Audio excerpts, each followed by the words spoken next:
इकडे महिलांना सांगतात की लाडकी बहीणच्या माध्यमातून आमची लाडकी बहीण तुम्ही 1500 रुपये देताय। आता निवडणूक येत आहे आणि निवडणुकीच्या तोंडावर तुम्ही फक्त 2 महिन्यासाठी पैसे देताय। महिलांची सुद्धा मोठ्या प्रमाणात फसवणूक आहे। आता जे इलेक्ट्रिक बिल 10 वर्ष अगोदर काँग्रेसच्या काळामध्ये 200 रुपये बिल याचं 2 महिन्याचं 3 महिन्याचं बिल याचं आज ते 1 महिन्याचं बिल 2000 रुपये येत आहे। सामान्य माणसाने कुठून पैसे एवढे भरावं? आमच्या लाडक्या बहिणीचं मत असं आहे की आम्हाला 1500 रुपये भीक नको, आम्हाला द्यायचेच आहे तुम्हाला तर आम्हाला नोकऱ्या द्या, रोजगार द्या। नमस्कार, मी रश्मी खिडीकर। महाराष्ट्राचा महासंग्राम या विशेष भागात आज आपण आलो आहेत हिंगणघाट या विधानसभा क्षेत्रात आणि आता माझ्यासोबत अशा व्यक्ती आहेत जे नेहमीच सामाजिक कार्यात जे अग्रणी असतात, लोकांसाठी धावून जात असतात आणि ते आता सध्या त्यांना राष्ट्रवादी शरद पवार गटाकडून उमेदवारीही जाहीर झाली आहे आणि हे राष्ट्रवादी शरद पवार गटाचे महाराष्ट्र प्रदेश सरचिटणीस आहेत। आता माझ्यासोबत अतुलदादा वांदिले। दादा, तुमचं नवराष्ट्रामध्ये खूप खूप स्वागत। नमस्कार। एकंदरीतच दादा, मला वाटतं ही विधानसभेची तुमची पहिली निवडणूक आहे आणि यामध्ये तुम्ही कुठले विकासाचे मुद्दे आहे, कुठल्या मुद्द्यांना घेऊन निवडणूक तुम्ही लढवणार आहेत, काय विजन आहे? एकंदर जर विचार केला तर मी सर्वप्रथम तर मी माझ्या राष्ट्रवादी काँग्रेस पार्टी शरदचंद्र पवार साहेबांचे आमचे माननीय आदरणीय अध्यक्ष साहेब पवार साहेबांचे मनापासून मी आभार मानतो की मी जे 20 वर्षापासून कार्यकर्ता संघर्ष करत आहे त्याचं फळ मला मोठ्या प्रमाणात मिळालं। आज कार्यकर्त्याला पवार साहेबांनी उमेदवारी दिलेली आहे। मी माझ्या पक्षाचे आभार मानतो की कार्यकर्त्याची कदर ह्या पक्षाने केलेली आहे। आजची जर परिस्थिती पाहिली, आज महाराष्ट्रातची परिस्थिती पहा की उदाहरणार्थ आमच्या हिंगणघाट, समुद्रपूर, सिंदखेड विधानसभा क्षेत्राची परिस्थिती पहा। आज बिकट परिस्थिती आहे। प्रत्येक माणूस त्रस्त आहे, प्रत्येक माणूस परेशानीत आहे। आज सामान्य माणसानं जगावं कसं, परिवार कसा चालवावं, घरदार कसं चालवावं, मुलीचं लग्न कसं करावं, हा सामान्य माणसाच्या समोर आज विचार आलेला आहे। 10 वर्ष झाले भारतीय जनता पार्टीची सत्ता आहे आणि सत्तेधारी लोकांनी जनतेची मोठ्या प्रमाणात फसवणूक केलेली आहे आणि जनतेची दिशाभूल केलेली आहे।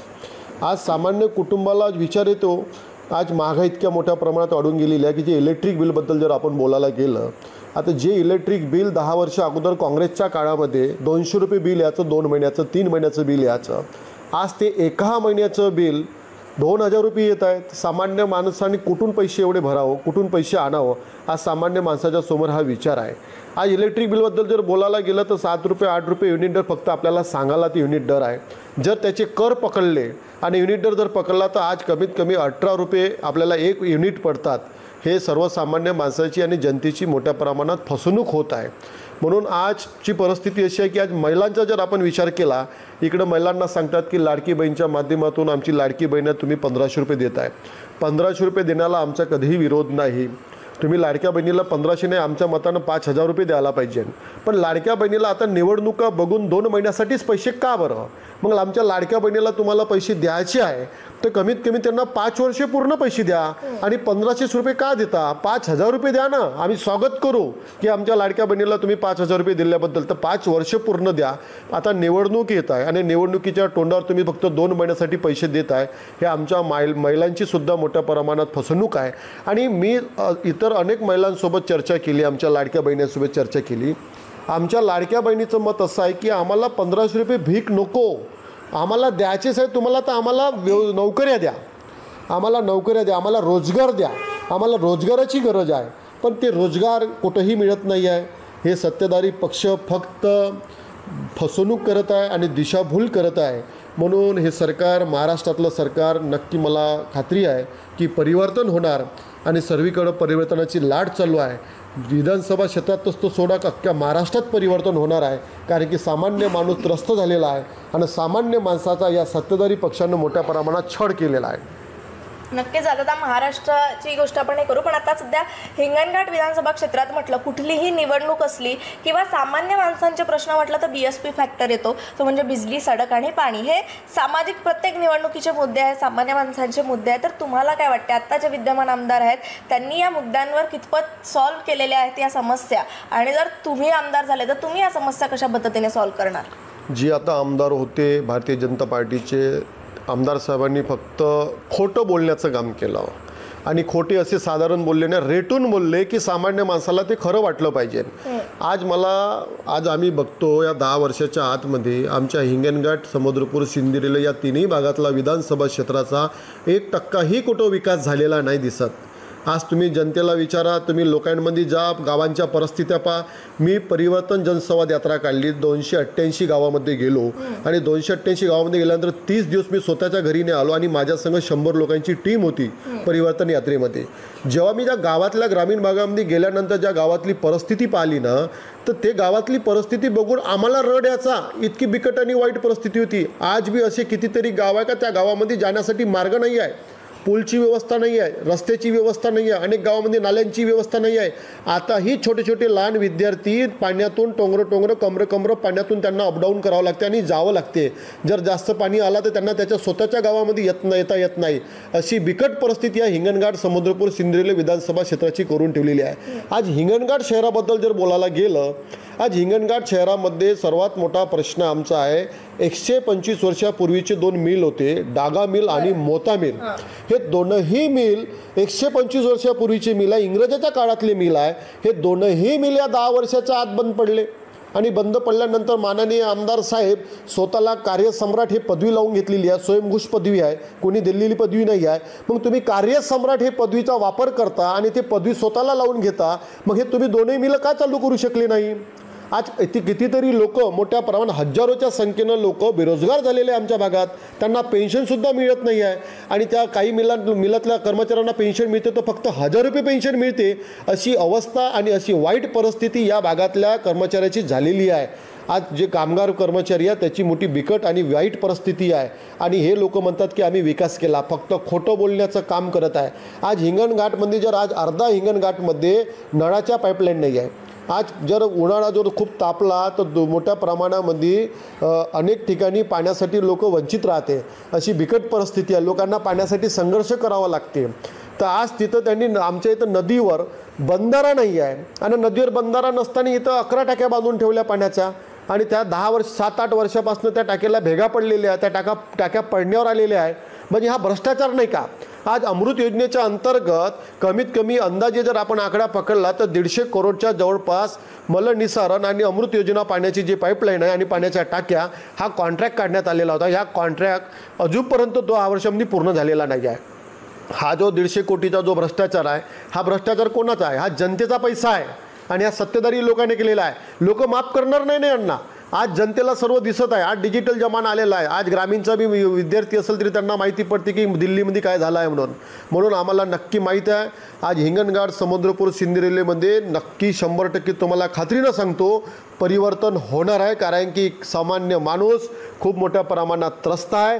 जगावं कसं, राहावं कसं, पाण्याच्या समस्या आहे, अनेक समस्या आहे. तुम्हाला जितक्या आम्ही एवढ्या समस्या आहे की आम्ही तुम्हाला एवढ्या समस्या सांगू शकत नाही, इतक्या समस्या या भागातला प्रत्येक माणूस आज त्रस्त आहे.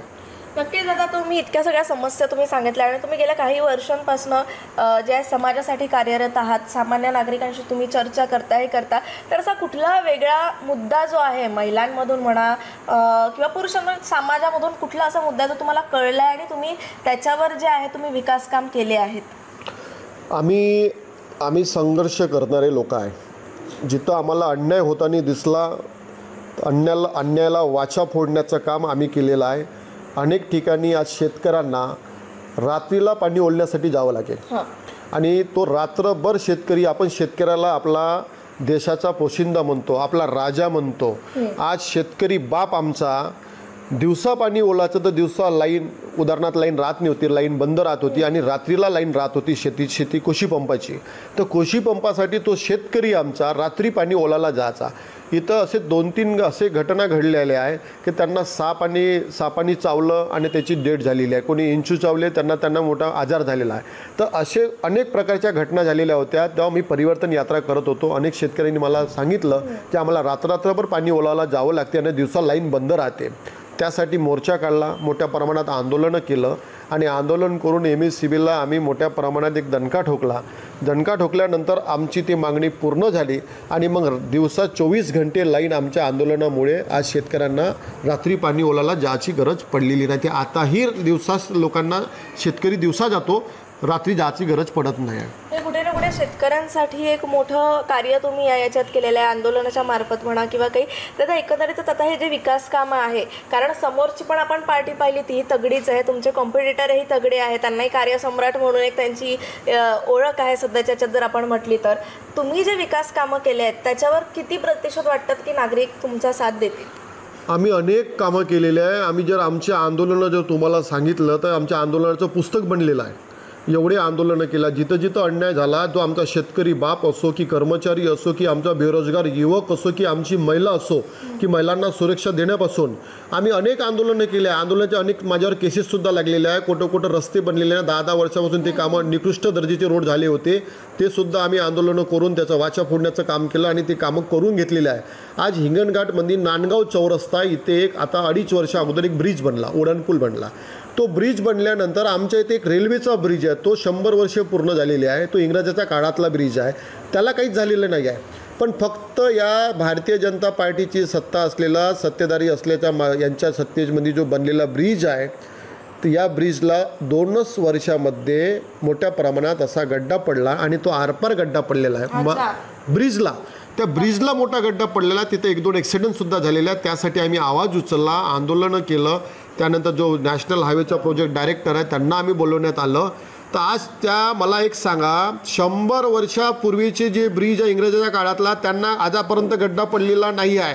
आणि भारतीय जनता पार्टीची सत्ता असलेला आहे, यांच्या कारकिर्दीत जे बनलेला ब्रिज आहे तिथं 2च वर्षात गड्डा पडते. म्हणजे भ्रष्टाचार किती मोठ्या प्रमाणात करत आहे हे जनतेला दिसत नाही का? मोठ्या प्रमाणात करत आहे. आज यांनी जे काही रोड बनवले, रस्ते बनवलेले आहे ना, ते रोड इकडं बनतात आणि 2 महिन्यानंतर त्या रोडाला गड्डे पडतात, 1 महिन्यामध्ये गड्डे पडतात.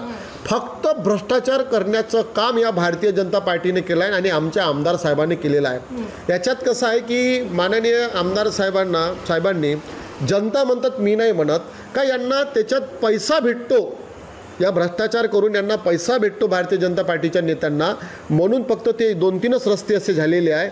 दुसरे कोणते कामं आहे? आमच्या भागातल्या युवकांना किती लोकांना रोजगार दिलेला आहे? या देशाचे पंतप्रधान मोदी साहेब म्हणत होते का 2 करोड युवकांना रोजगार देणार. 10 वर्षे यांची सत्ता राहिलेली आहे, 20 करोड युवकांना रोजगार द्यायला पाहिजे. ह्या हिंगणघाट विधानसभा क्षेत्रामध्ये आज मला 10 तरी लोक दाखव यांनी रोजगार दिले असेल म्हणून. आज जे लोक रोजगार होते या महाराष्ट्रामध्ये, जे लोक काम करत होते, मुलं काम करत होते, या महाराष्ट्रातला रोजगार बंद करून महाराष्ट्रातल्या कंपन्या बंद पाडल्या आणि त्या गुजरातमध्ये नेल्या. 3 ते 4 लाख युवक आज बेरोजगार करण्याचं काम या भारतीय जनता पार्टीनं केलेलं आहे. कोणता विकास केला यांनी? एक तरी विकास यांनी दाखवा की चांगल्या पद्धतीनं विकास केला आहे, लोकांच्या हिताचा विकास केलेला आहे. आज आमच्या महिलांना रोजगार नाही आहे, युवकांना रोजगार नाही आहे, रोजगाराबद्दल तर बोलायला तयार नाही आहे. आज शेतकऱ्यांच्यावर अन्याय आहे मोठ्या प्रमाणात. आजची परिस्थिती तुम्हाला शेतकऱ्याची सांगतो मी. आज 2200 रुपये क्विंटलनं सोयाबीन गेलं. हमीभाव काय? 4800 रुपये हमीभाव आहे आणि तुम्ही शेतकऱ्याचं सोयाबीन 2200 रुपयाने घेताय. म्हणजे 22च्या तुम्ही शेतकऱ्याची थट्टा नाही आहे, शेतकऱ्याची थट्टा आहे, शेतकऱ्यासंग चेष्टा आहे. आज या शेतकऱ्या ज्या पद्धतीने भारतीय जनता पार्टी अन्याय आणि अत्याचार करून राहिलेली आहे ना, शेतकऱ्याला छळ करत आहे आणि शेतकऱ्याला जे छळ करून राहिली आहे ना, तर ह्या येणाऱ्या विधानसभेमध्ये आणि या महाराष्ट्राच्या पूर्ण सरकारमध्ये परिवर्तन झाल्याशिवाय राहणार नाही. कारण की आमचा शेतकरी बाप अंतकरणापासून चिडलेला आहे, अंतकरणापासून. आणि आमच्या इथचे जे माननीय विधायक साहेब फक्त पैशाचं राजकारण करत आहे, दुसरं राजकारण करू शकत नाही. विकासाचं राजकारण त्यांच्यापाशी आहेच नाही. आणि ज्या काही पदव्या लावल्या त्या स्वतःच्या पदव्या लावलेल्या आहे, स्वयंभूत पदव्या आहे. गव्हर्नमेंटनं असे काही टॅग केलं, प्रमाणपत्र दिलं आहे का तुम्ही कार्यसम्राट आहे, तुम्ही चांगलं कार्य केलं आहे म्हणून? गव्हर्नमेंटनं दिलेलं आहे का? जनता कुठं आहे? स्वतःची बॅनर लावतात, स्वतःचीच बॅनर लावतात, स्वतः कार्यसम्राट टाकतात. अहो ते मला एक सांगा, जिल्हा परिषदवर ज्यांनी मेळावे घेतलेले आहे, आता त्या भागातली आम्हाला जनता सांगतात, त्या भागातली जनता सांगतात का त्या मेळाव्याला स्थानिकचे लोक राहत नाही. 1000-1500 लोक बाहेरून बोलवतात, गाड्यांनी रोजीनं बाया बोलवतात आणि तिथं लोक बसवतात आणि मग लोकांमध्ये चर्चा करतात का हे लोक स्वयंभूत आले, आम्ही 1 रुपया दिलेला नाही, स्वतःहून आलेले आणि गर्दी झालेली आहे बा लोकांमध्ये. हे डुप्लिकेट पद्धतीचं काम या पद्धतीने या विधानसभा क्षेत्रात चालू आहे. आणि जनता सुज्ञ आमच्या विधानसभा क्षेत्रातली, कारण की हिंगणघाट, समुद्रपूर, सिंदुर्ली विधानसभा क्षेत्रात आतापर्यंत कंटिन्यू 3ऱ्यांदा कोणीही आमदार बनलेला नाही आहे. जसा राजस्थान पॅटर्न आहे या महाराष्ट्रामध्ये, 5 वर्ष तो तर 5 वर्ष ह्या, कारण की तिची जनता सुज्ञ आहे, तशी सुज्ञ जनता या हिंगणघाट, समुद्रपूर, सिंदुर्ली विधानसभा क्षेत्रातली आहे. हे परिवर्तन केल्याशिवाय राहणार नाही, कारण की यांना हे डोळ्यानं बघत आहे कशा पद्धतीनं जनतेची दिशाभूल करत आहे आणि जनतेवर अन्याय करत आहे. परिवर्तन झाल्याशिवाय राहणार नाही. तुम्ही जनतेला विचारा, जनता 100% सांगणार की यांनी फक्त दिशाभूल केलेली आहे, कार्य केलेले नाही, काम केलेले नाही आहे. म्हणून आम्हाला 100% आम्हाला खात्री आहे की जनता परिवर्तन करणार. नक्कीच नक्कीच. म्हणजे तुम्ही एक परिवर्तन आणणारे नेते आमदार असं बनणार असं आता तुमचं सध्या उद्दिष्ट मला दिसतंय. दादा, शेवटी आमच्या प्रेक्षकांना तुम्ही काय सांगाल, जनतेसाठी काय मेसेज आहे? नाही, जनतेसाठी एकच मेसेज आहे की मी एक सर्वसामान्य शेतकरी कुटुंबातून आलेला तरुण आहे, शेतकऱ्याचा मुलगा आहे आणि सामान्य कुटुंबामध्ये असल्यानंतर मी 20 वर्षापासून सत्तेधाऱ्याच्या विरोधामध्ये लढत आहे आणि संघर्ष करत आहे आणि त्याची कदर माननीय पवारसाहेब, आमचे प्रदेश अध्यक्ष जयंत पाटील साहेब यांनी आमची कदर केली आणि आम्हाला उमेदवारी दिली. मी तर माझ्या जीवनात त्यांना कधी विसरणार नाही. माझ्यासाठी तो आनंदाचा क्षण आहे की कार्यकर्त्याची पक्षाने कदर केलेली आहे. पण मी जनतेला एक सांगेन का जर माझ्यासारख्या कार्यकर्त्याला यावर्षी संधी मिळाली आणि संधी 100% मला विश्वास आहे माझ्या जनतेवर का संधी मलाच देणार तेवाले, मला संधी दिल्यानंतर मी संधीचं सोनं करणार आणि या भागातल्या युवकांना जास्तीत जास्त मोठ्या प्रमाणात रोजगार देण्याचं काम आम्ही 100% करणार.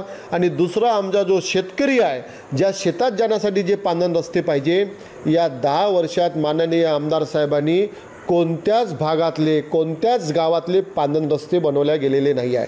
साधारण खडीकरणसुद्धा केलेले नाही आहे. फक्त एक रोड त्यांनी मोठा बनवला कोणाच्या स्वतःच्या घराच्या समोरचा आणि ते शहरातला बनवला. स्वतःच्या घरापासून तो तुकडोजी पुतळ्यापर्यंत एक मोठा रोड बनवला सिमेंटचा, त्याला सौंदर्यीकरण केलं. पण आमच्या शेतकरी जो बाप आहे त्याला जे शेतात जावं लागते, त्याला आज बी किचडमधून जावं लागते, टोंगरं चिखलातून जावं लागते, त्याला शेतात जाता येत नाही स्वतःच्या. अशी वाईट परिस्थिती आमच्या शेतकऱ्याची आहे. मी पांदन रस्ते बनवण्याचं काम आणि या भागातल्या युवकांना रोजगार देण्याचं काम हे 100% तुम्हाला खात्रीनं सांगतो का मी हे 100% केल्याशिवाय राहणार नाही. आणि मला माझ्या जनतेवर 100% विश्वास आहे का एक मला परिवर्तन करणार यावर्षी आणि परिवर्तन करून मलाच निवडून देणार. नक्कीच नक्कीच दादा, हे तुमचं स्वप्न लवकरच पूर्ण हो अशी आम्ही आशा करतो. आणि आज तुम्ही नवराष्ट्राशी संवाद साधला, आम्हाला वेळ दिला, त्यासाठी आपले खूप खूप आभार आणि तुमच्या पुढील वाटचालीसाठी आणि या निवडणुकीसाठी तुम्हाला खूप खूप शुभेच्छा. धन्यवाद. तर एकंदरीतच आज आपण हिंगणघाट या विधानसभा क्षेत्रात आपण आलेलो होतो आणि अतुलभाऊ अनिल यांच्याशी आपण चर्चा केली. एकंदरीतच ते परिवर्तन आणणारे नेते आमदार ते बनणार असं त्यांचं आश्वासन आहे. आणि महत्त्वाचे मुद्दे या जर आपण भागात पाहिले तर शेती आणि रोजगार हा इथला महत्त्वाचा मुद्दा आहे. आपण नागरिकांशीही चर्चा केली आहे आणि त्यावर हे काहीतरी खरे उतरणारे यांचे अनेक नियोजन आणि प्लॅन्स आपल्याला दिसत आहेत. पण एकंदरीतच या विधानसभा ज्या क्षेत्र आहे हिंगणघाट, यात जर आपण पाहिलं तर तगडी लढत आपल्याला पाहायला मिळणार आहे, टक्करची लढत आपल्याला पाहायला मिळणार आहे. एकंदरीत BJP आणि राष्ट्रवादी काँग्रेस हा सध्या इथला मोठा पक्ष आपल्याला इथे दिसतोय. पण या निवडणुकीत पुढे काय होणार आहे हे पाहणं महत्त्वाचं असणार आहे. समीर कोणावर हॅट्रिक मारणार की परिवर्तन आणणार दादा, हे पाहणं आता महत्त्वाचं असणार आहे. याच्या अपडेट्स मी तुमच्यापर्यंत देत राहणार आहे. या विधानसभा निवडणुकीच्या अपडेट्स मी तुमच्यापर्यंत देत राहणार आहे. तोपर्यंत माझ्यासह पाहत राहा महाराष्ट्राचा महासंग्राम. कॅमेरा पर्सन तन्मयसह रश्मी खेडीकर, नवराष्ट्र, हिंगणघाट.